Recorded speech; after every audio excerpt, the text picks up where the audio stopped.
Welcome back to the Deep Dive. Today, we're going to be taking a deep dive into a collection of insights that we've curated specifically for coaches. Yeah, coaches on their career journey. Exactly. They're looking to increase your impact and build a sustainable career. So we've pulled out some really great stuff from sources like The 7 Habits of Highly Effective People. Yeah.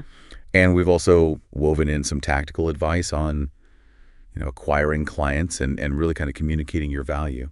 Yeah, I'm excited to dive in. We're going to be focusing on actionable steps, personal growth, those aha moments that really shift your perspective and propel your business forward.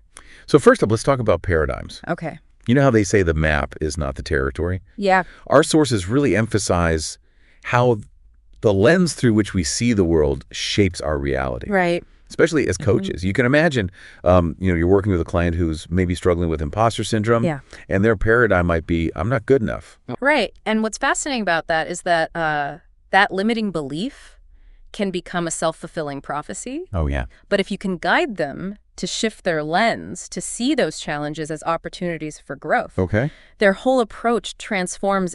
It's like that classic optical illusion of the old woman or the young woman. Oh, they love that. Same image, different perspective. Such a good analogy. Yeah. It really highlights how just a simple shift in perspective can lead to massive change. Oh, totally. And speaking of transformation, our sources emphasize the importance of moving from dependence to interdependence. Yes. In building a sustainable coaching practice. I love that. Think of it like the fable of the goose that laid the golden eggs. Okay. A lot of coaches, they get so caught up in chasing the clients the golden eggs, Yeah. but they neglect nurturing their own skills and well-being like the goose that lays them. That makes total sense. You can't pour from an empty cup. Yeah. We need to prioritize our own development in order to show up as our best for clients. And that leads us to habit 1 being proactive. Yeah. It's not just about taking initiative, Right. but understanding we have the power to choose our response in any situation. And Covey uses a powerful visualization exercise here. Imagine attending your own funeral. Oh, What would you want people to say about your impact as a coach? that's thought-provoking. It is. It helps you align your actions with your deepest values. I like that. But, Yeah. in the hustle of building a business, Yeah. how do we stay focused on what truly matters? That's where habit 2 comes in. Begin with the end in mind. Okay. And it's about defining your coaching mission statement. What are the guiding principles that will shape your practice and attract your ideal clients? It's like creating a blueprint for success. It is. And I love how our sources, they suggest like envisioning key milestones years down the line. Yes. Maybe your 5-year anniversary as a successful coach. Yeah. It helps bridge that gap between your vision and your daily actions. I love. But let's be honest, time management can be a major challenge for coaches. Absolutely it is. And that's where habit 3, put first things first, becomes invaluable. All right. It's about effectively managing your time and your energy by prioritizing what truly moves the needle in your business. Yeah. Think about Covey's time management matrix. Are you spending most of your time on urgent tasks?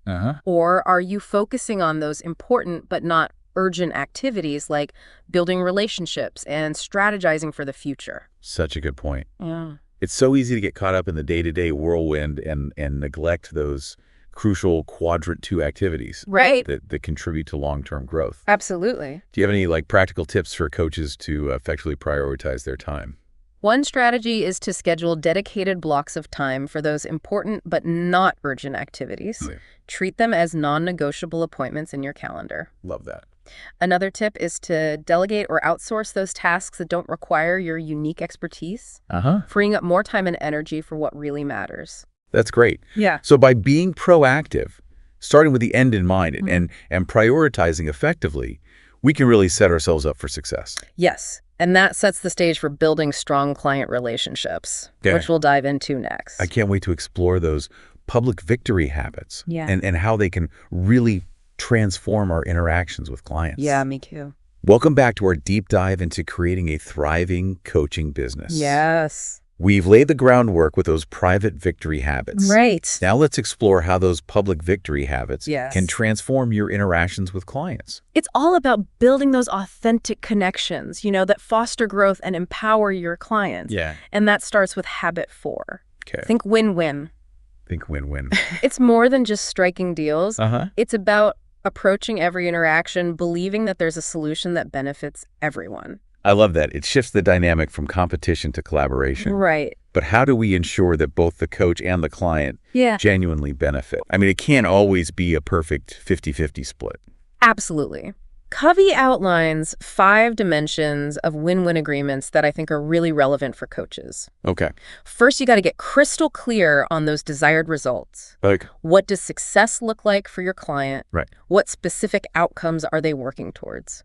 That makes sense. Yeah. It's about co-creating that roadmap for their journey. Yes. But what if their goals shift along the way? Yeah. I mean, coaching is a dynamic process. Exactly. And that's where the second dimension comes in. Okay. Defining the guidelines. Okay. This includes boundaries, communication protocols, and even addressing those, potentially tricky situations where a referral to another professional might be needed. Right. It's like setting the stage for a successful collaboration. It is. But coaching also requires resources. Yes. How does that fit into this win-win framework? That's the third dimension. Okay. Be upfront about the tools, the support, the expertise that you bring to the table, but also explore what resources the client already has access to that can support their journey. That's so true. I found that so many clients have these untapped resources that they haven't even considered. Absolutely. But how do we ensure that both parties stay committed and on track?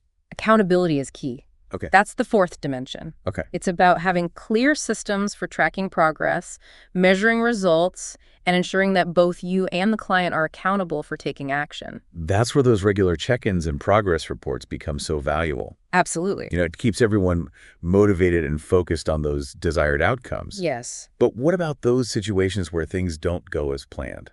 That's where the fifth dimension comes in. Okay. Consequences. Consequences. And it's not about punishment or rewards. Right. It's about helping clients understand the natural consequences of their choices. Right.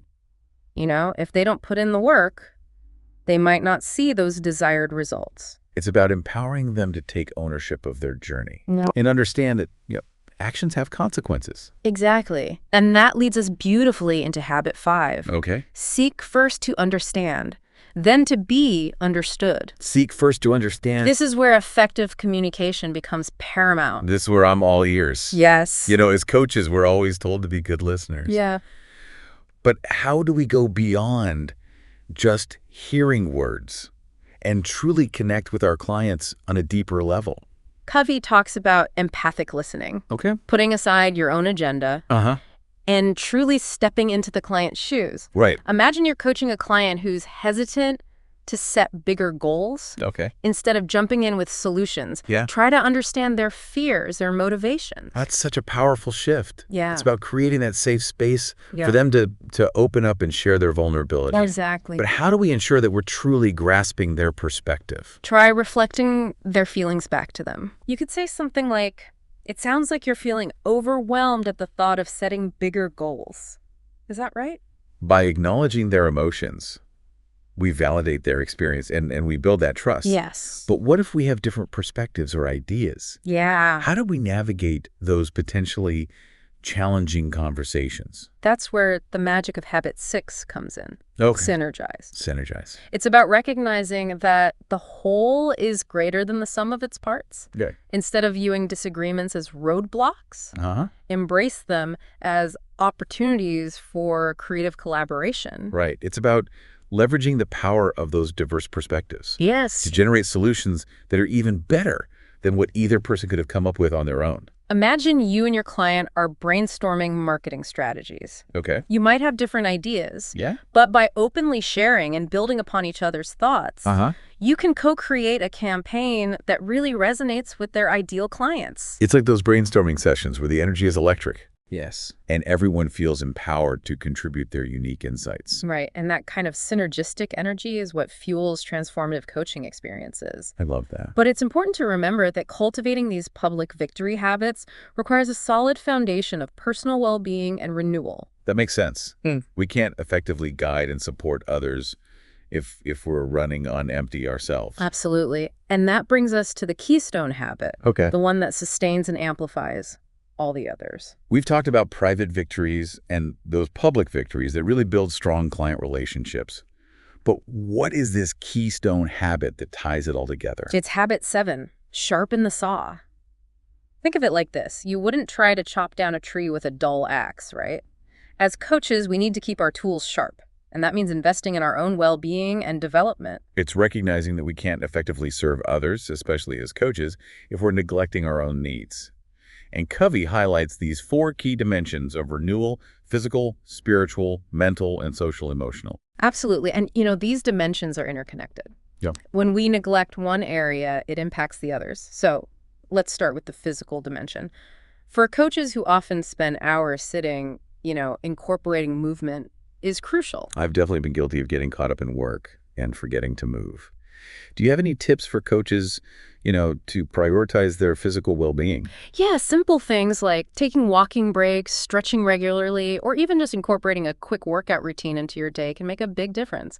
And really, finding an activity you enjoy is key to making it sustainable. And getting enough sleep is crucial, too. Mhm. I know when I'm sleep deprived, it's so much harder to show up as my best self for clients. Sleep is absolutely essential for both physical and mental recovery. Okay.